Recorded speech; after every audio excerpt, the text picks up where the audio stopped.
And we are live on this very special edition of A to Z Sports Dallas and Minnesota because we've got a crossover show this week for you guys. It's Cowboys versus Vikings. I'm Mauricio Rodriguez, and we've got Tyler Fornes ready to talk about this big time Week 15 matchup. Tyler, how are you, man?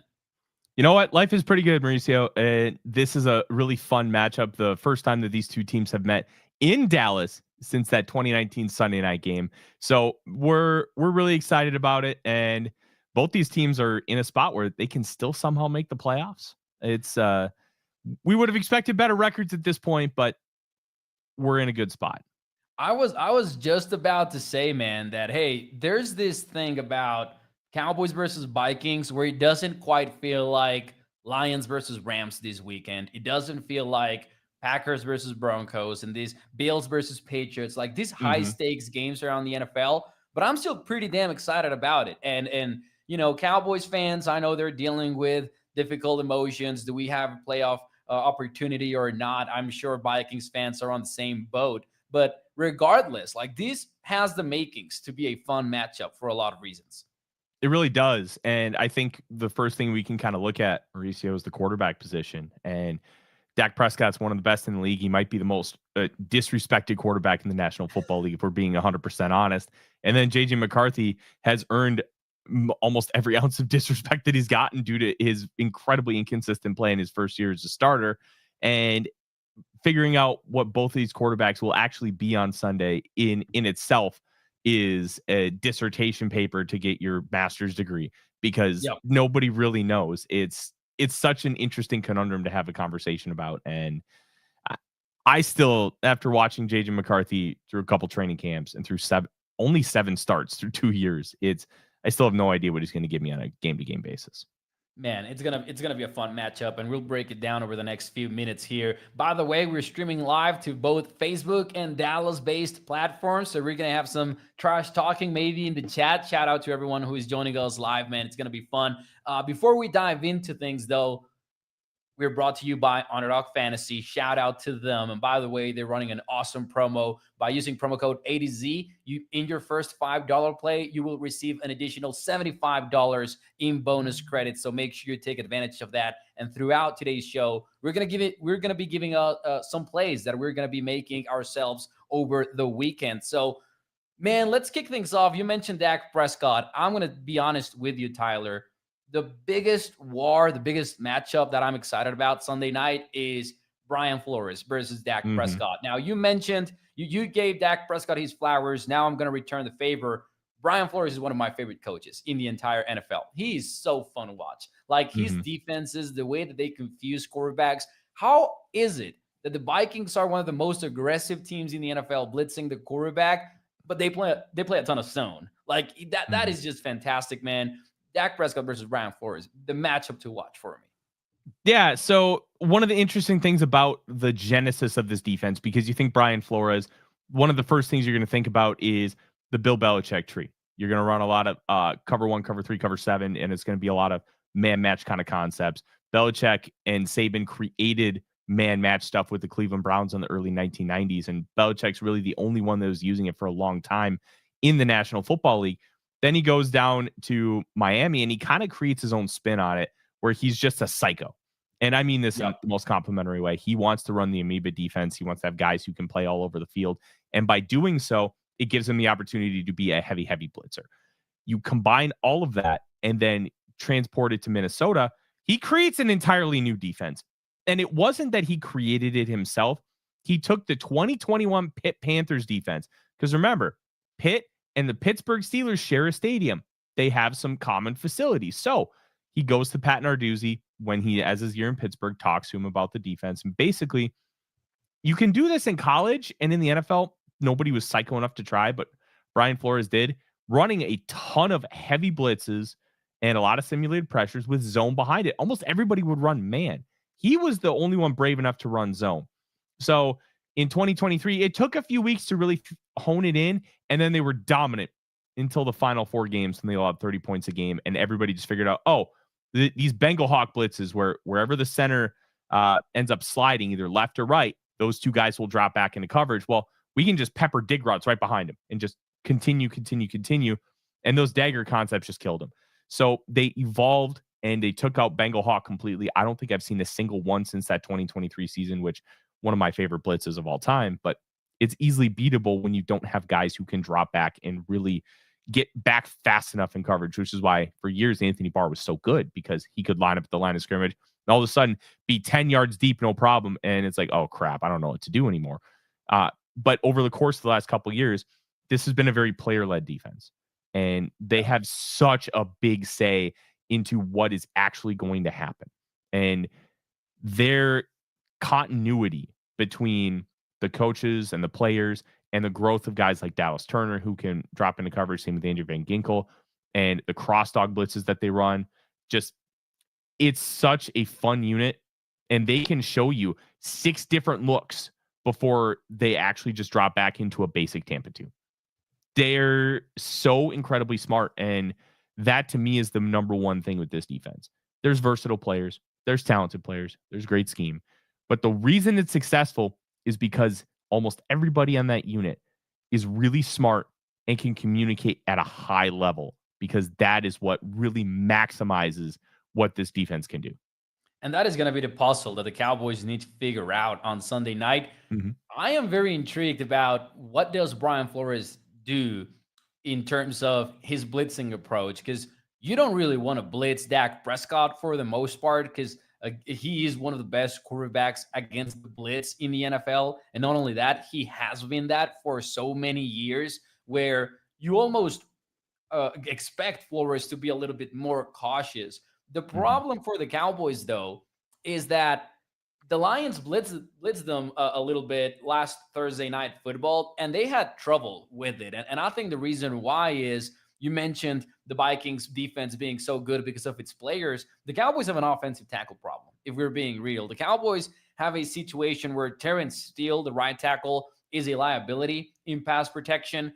And Tyler Guyton, he's had some good moments, some bad moments. It doesn't look like he's going to be ready to go for Sunday night. Tyler Guyton was injured a few weeks ago, and then he's missed a couple games. Nate Thomas has been the backup that has stepped in for him. Nate Thomas, promising player, violent, but the technique is not there right now. And there's a ton of plays where he's just out of position because of his footwork, because of his hand placement, and he doesn't get himself in positions to win a lot of these pass pro reps. And that concerns me going up against this Vikings defense, because you would think that the Vikings need to blitz to generate pressure. That's not the case. When they rush 4, according to Sports Info Solutions, they lead the NFL in pressure rate. So I wonder if the Vikings go into this matchup with a mentality of, we're just going to rush 4 guys all the time. We're going to do a lot of simulated pressures and try to catch Dak Prescott off guard and try to take away some of these quick routes to George Pickens, who has been lethal with the slant, but the Lions were sitting on it the entire game last week, and it paid off for them, even with an interception in one of those plays. So really wondering what that approach is going to be for Brian Flores. But man, it doesn't sound like a great idea to blitz Dak Prescott just because he's so good at it, and he's got 2 elite wide receivers in Pickens and CeeDee Lamb. That's going to be a huge story going into this one for sure. Yeah, and one thing you really have to look at with the Brian Flores in quote-unquote blitzing is most of his blitzes are just sending the 5 guys, sending your 2 edge rushers and then your 3 defensive tackles. They run a ton of base this season, and it's been the one major changeup from last year, because they had 49 sacks in 2024. 4 of them came from defensive tackles. This year, the Vikings have 33 sacks. 12 and a half have come from defensive tackles. One of the big reasons for that change is the quickest path to the quarterback is straight ahead. And they prioritize defensive tackle a lot, Jonathan Allen, Javon Hargrave. And then the emergence of Jalen Redmond might be the best untold story in the National Football League, coming from Oklahoma, undrafted, and then playing in the XFL in 24 and being the 90th man on the roster, earning a roster spot in the starting job. And he was the reason Harrison Phillips, their nose tackle, got traded. But to kind of go all encompassing here, sending 5 guys is just normal for Brian Flores. So blitz rates are a little bit different with what this Vikings team is versus, say, the Cowboys with Matt Eberflus. Eberflus doesn't blitz a lot. He is just, he's Matt Eberflus. We know what that is. It's frustrating, Tyler. I don't like that. Hey, man, I don't do it. Last week more so, the Cowboys were getting to Jared Goff by blitzing him, and then they just stopped doing so. Like they were like, "Yep, we're not gonna blitz anymore." Mm-hmm. Trust me, man. Cowboys fans hate that about Eberflus. Oh, I get it. But here's what I want to say about blitzing Dak Prescott. Just because they're good against the blitz doesn't mean they're great against the blitz. And I think Jared Goff is the prime example. He is so good at being able to beat the blitz. But when you look at his numbers against the blitz on an overall level, like the 2024 season is what I like to point to, his passer rating, not against the blitz, was like 124. His passing rates against the pass rating against the blitz was like 71. And you make life harder for him. And blitz, not all blitzes are created equal either. So the Vikings really don't have the horses to go man on man, which is another reason why they played zone. I think it's more of a necessity than what Brian Flores truly wants to do. You make do with what you have, and Flores has done a phenomenal job of that in his 3 years in Minnesota. But if you send blitzes and you get creative with those blitzes and Dak has to all of a sudden scramble, the Vikings have the horses to run with him. They're not going to get beaten by Dak Prescott around the corner. But the one caveat, they have been terrible at finishing at the quarterback this year. It's hilarious how many times you could set it to Benny Hill music, how many times the Vikings have had a quarterback in the grasp and just not been able to take him down. So I think they'll still try and pressure. I think they're really going to focus on Grenard, who is honestly, he's hurt, but I think he's hurt more than we're led to believe because his impact just hasn't been the same for the last few weeks. And Dallas Turner, Andrew Van Ginkel, they're going to really want to pressure those tackles. And the one thing, as I mentioned earlier, the cross-dog blitzes, where you got one linebacker hitting the center, and then kind of faking it, the other linebacker hitting the guard, and then that first linebacker just loops right around and has a free shot at the quarterback. It's insane how good they are at it. It's crazy how successful they are consistently. That's going to be the one thing you want to see Dak Prescott be able to navigate. Those cross-dog blitzes, you can beat those. I think this Vikings team is beatable. It's funny that you mentioned that because I think the Cowboys might be a little bit more prepped for it this week because when I was prepping for the Cowboys-Lions game, I was watching Lions-Vikings because obviously next to opponents, I saw it as an opportunity. Yeah. The Vikings run that cross-dog blitz versus the Lions on that game. It works. And the Lions ran the same cross-dog blitz that they ran against them, but they did it against the Cowboys, and it got them home. Dak Prescott was got on one of those, so hopefully the Cowboys are prepped for it. Now, let me get your thoughts on this, though. Going into this game, I agree. The corners the Vikings have, they should be losing matchups versus Pickens and CeeDee Lamb. Like, I firmly believe that. To me, it's going to be about getting that pocket and keeping it clean for Dak Prescott to work with it. However, I do look at this Vikings defense, and I'm like, kind of want to run against them. Kind of want to run the football against them. I know EPA-wise, they're 20th, according to RBSDM.com, versus 6th versus the pass. So, like, the math is simple there. You want to run against the Vikings. However, the Cowboys have been struggling as of late. They are not the run game powerhouse that we thought they were early in the season. Since week 6, they're like one of the worst offenses in success rate running the football, but they will still get some big gains here and there. Javonte Williams can always break out for like a 15-yard gain or 9-yard gain, 7-yard gain, and he will get several of those in a single game, but the down-to-down success is not there. Where can the Cowboys attack the Vikings in this area? Just because to me, it feels like you want to run the football against this Vikings team. Yeah, and the one way that this Brian Flores defense is set up is very simple. Beat me by 1,000 cuts. They're not going to let you get explosives. And that is something that this Cowboys offense loves to do. They love to throw it down the field to CD. They love to throw it down the field to Pickens. And even though the Vikings have smaller corners, they're feisty. They know how to attack the football. Isaiah Rodgers has the only ever 99.9 Pro Football Focus grade in a single game. And he did it by attacking the football. Now, he's not going to score 2 touchdowns every game, and we've seen that come to fruition. But they are not afraid to go up against bigger guys. They're not afraid to stay patient and attack the ball. And one thing that this Brian Flores defense will force you to do is check down. Throw 6-yard routes. Run the ball. If you put together a 17-play, 90-yard drive, bravo. Good job. That's what they want you to do. They want you to have to grind it out. They don't want to give you explosives. and they've done a phenomenal job at not allowing them. So it's going to be interesting from the Cowboys' perspective how much they're going to try and generate those explosive plays versus trying to run the ball. And the Vikings don't have a traditional nose tackle. They just don't. But what they have done a really good job of is mitigating that over the course of the last 6-7 weeks.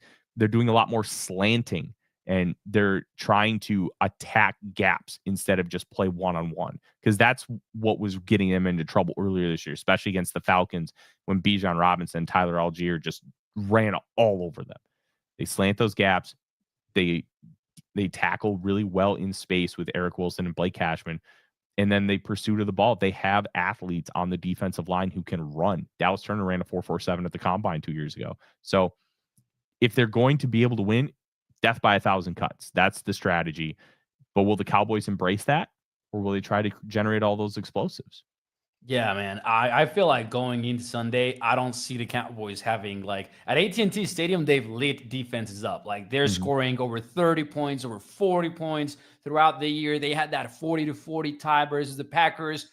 This game doesn't feel like that's going to happen. And when the Cowboys have faced top-tier defenses like the Broncos, they have struggled a little bit more to move the ball at that explosive rate. My hope, though, looking at it from a Cowboys perspective, is how many points do you need to beat the J.J. McCarthy-led Vikings, which leads us to that part of the conversation, which, man, I just don't know what to make out of the J.J. McCarthy news. Are you, because I know a lot of Vikings fans that are done, like already. Year 2, they're done, which is really year 1 for J.J. McCarthy. What do you make out of this inconsistent season that we've seen out of McCarthy, and do you think he'll right the ship with the playmakers that he has, including the playmaker that is Justin Jefferson? It's such a difficult conversation because it's got many facets. If you want to build like a pie chart of blame, I think about 50% of it has to go on JJ McCarthy. But on top of that, it's not all his fault because so much of it has to do with injuries. And you don't necessarily think about, an injury just takes him out for the season. But then that meniscus, he had to rehab it through April. And that takes away all of your ability to really focus on little things.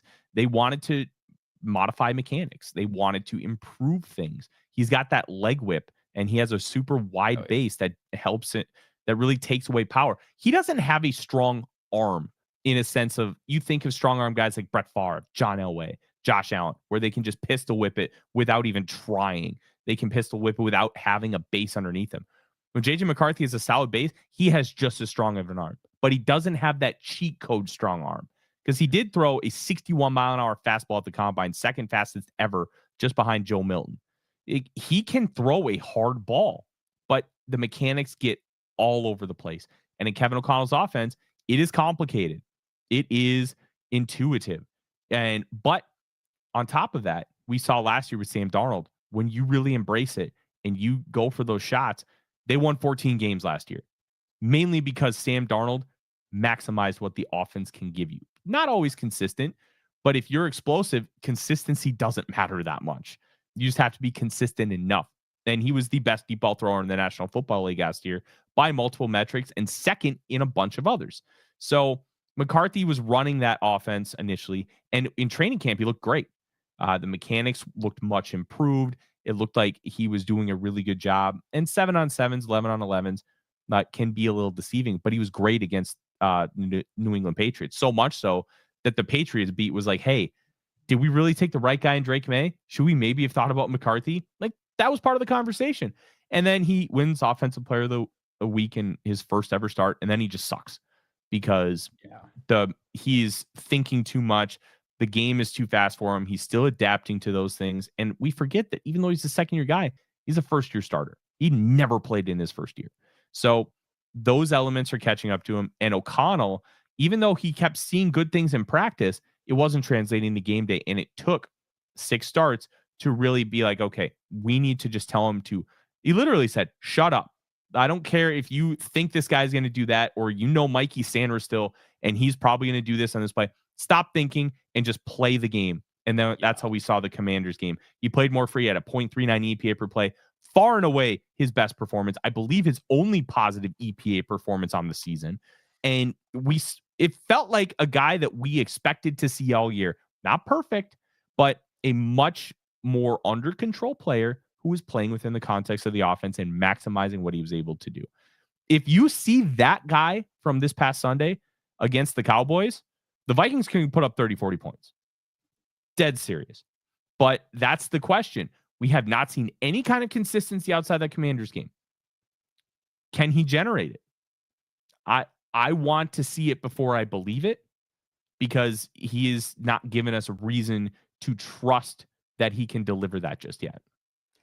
The good news for J.J. McCarthy, Tyler, is that this Cowboys defense, it made Russell Wilson look like prime Russell Wilson early in the season. It gave us one of the best games we've seen all year for Bo Nix. It made Jacoby Brissett the starter for the Arizona Cardinals. Like, this Cowboys defense has struggled all year long. Now it's gotten better.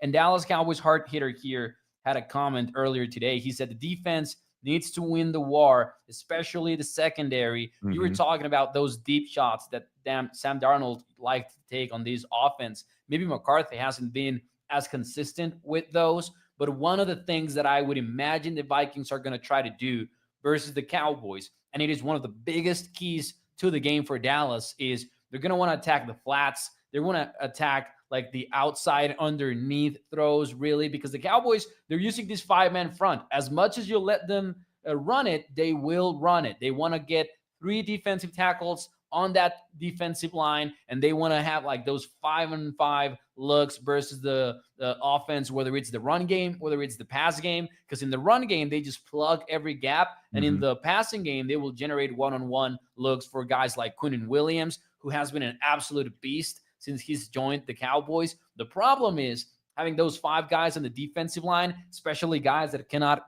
drop back and cover consistently. What I've seen the Chiefs and the Lions both do is they want to attack those flats. They want to attack those underneath throws and kind of be like, okay, we dare you. We dare you to make the open field tackle. We dare you to limit the yards after the catch here that we get. In the last couple of games, 6 out of 10 passing yards from opponents have come after the catch for the Cowboys. And when you're talking about the likes of Jordan Addison, Justin Jefferson, TJ Hawkinson, like that scares me a little bit. I think the biggest key for the Cowboys on defense is going to be making those tackles. Because I mean, if the game plan for the Vikings is beating the Cowboys deep with J.J. McCarthy, I think McCarthy is going to be our ally on game day, talking about the Cowboys side. But those underneath throws, he might be able to hit those. And these receivers, they're going to get open against the Cowboys corners, I think. So can the Cowboys tackle? And similar to what you were talking about with the Vikings defense, can they make the Vikings need to grind out those long drives to get some points? And I think that's going to be huge. Yeah, it's fascinating that the best way to beat these Cowboys is probably attacking the flats, attacking short. They do run some speed outs. They've really improved the screen game, which has honestly been bad since Kevin O'Connell took over. The one thing that really concerns me about this Vikings potential game plan is O'Connell has been very unwilling to run a short passing game. He, for better or worse, he is a psychopath and he wants to throw it down the field and he wants to do it consistently. And adjusting for his young quarterback has been a challenge for that reason. And he's shown he can do a lot of this stuff in practice, but it's not translating in game day.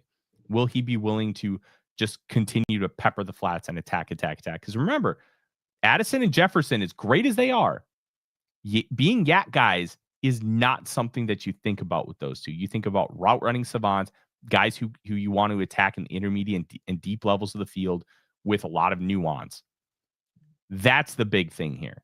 So is he going to be willing to navigate that? I genuinely don't know. And if he does, I think it could be a lot of success.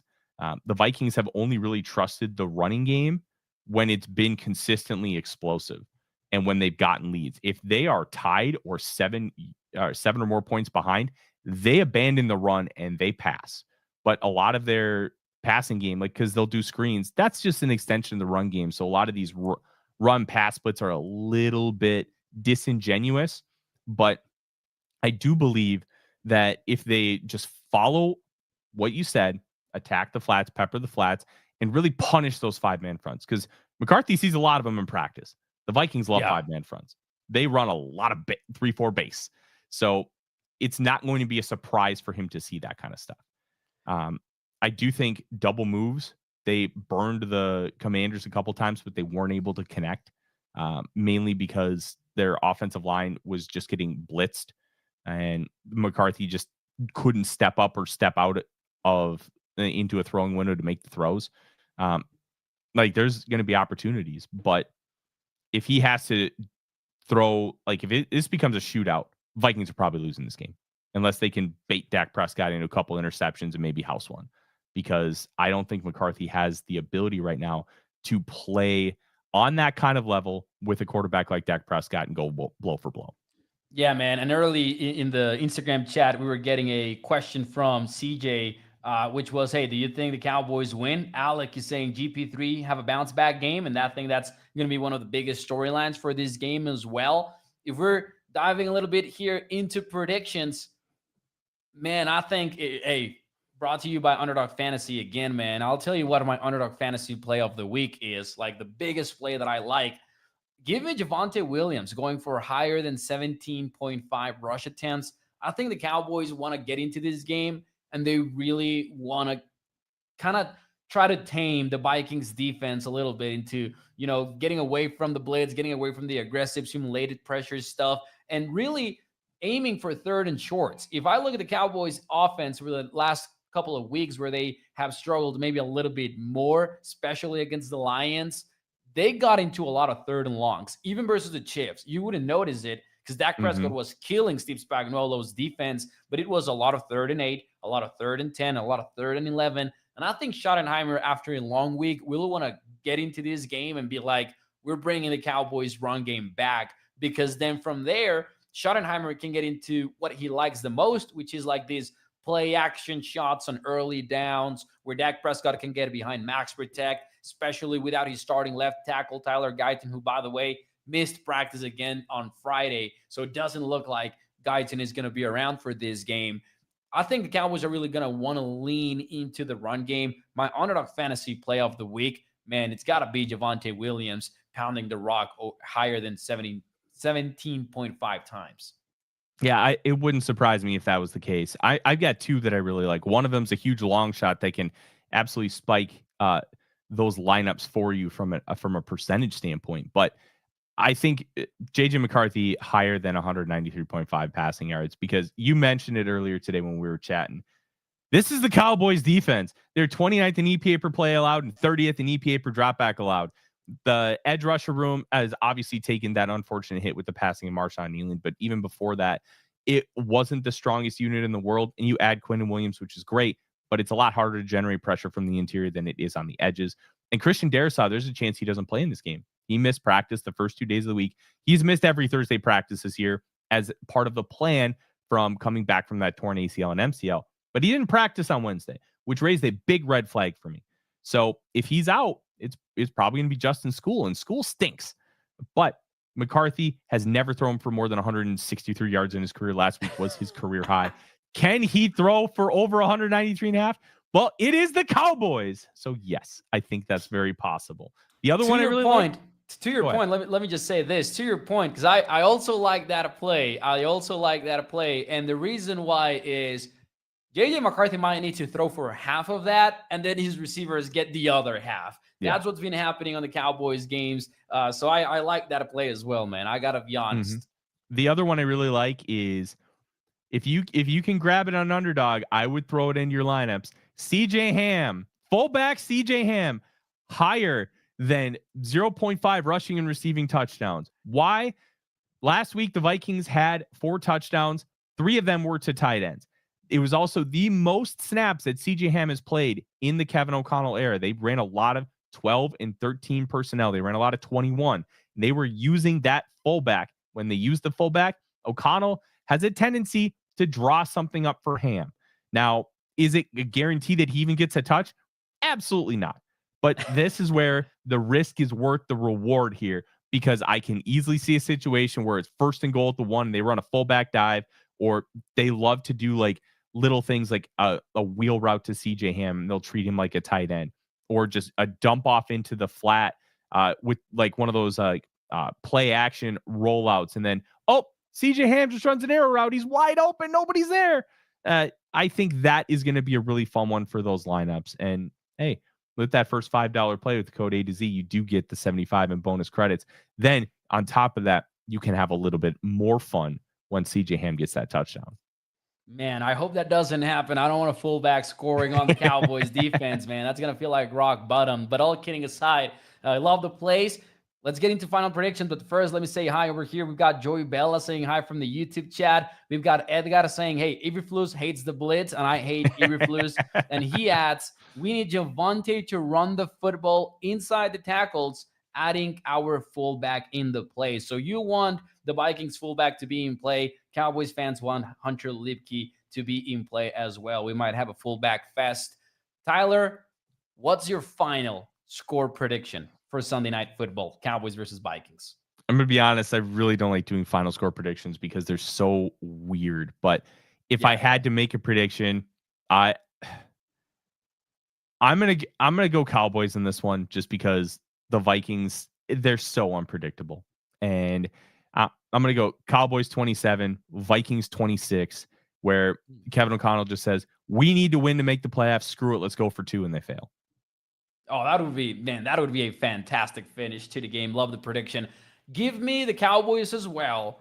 I think the Cowboys struggle a little bit to move the football versus this Vikings pass defense. I think the Cowboys turned the ball over at least once in this game. I respect Brian Flores' defense a lot. But I also think George Pickens and CeeDee Lamb are tough to deal with. They are really tough to deal with. So I'll say the Cowboys do hit 30 points again at AT&T Stadium with one play and with a bunch of Brandon Aubrey field goals, probably. Give me Cowboys 30. Give me Vikings 23. I think they have one of their best offensive days with J.J. McCarthy, but I think it's going to be a fun matchup, man. I think it's going to come down to taking care of the football, to keeping the quarterbacks clean, and, man, let's see what this game ends up in, but it sounds exciting. Any closing thoughts for you, Tyler? Yeah, the Vikings, they need a million things to happen in order to make the playoffs. They need the Bears to lose out, the Lions to only beat the Bears, and they already got one loss from the Bucs. They need another one from them in order to get that playoff spot. Oh, and they have to win out. But they do have some control because they have the Cowboys, who they also need to lose. They have the Lions, who need to lose. So there's some control. But yeah, the Vikings are making the playoffs. This is about figuring out J.J. McCarthy. And if you want to do that, Joe Burrow rumors have already started because of those really odd comments about him not having fun playing football on Wednesday.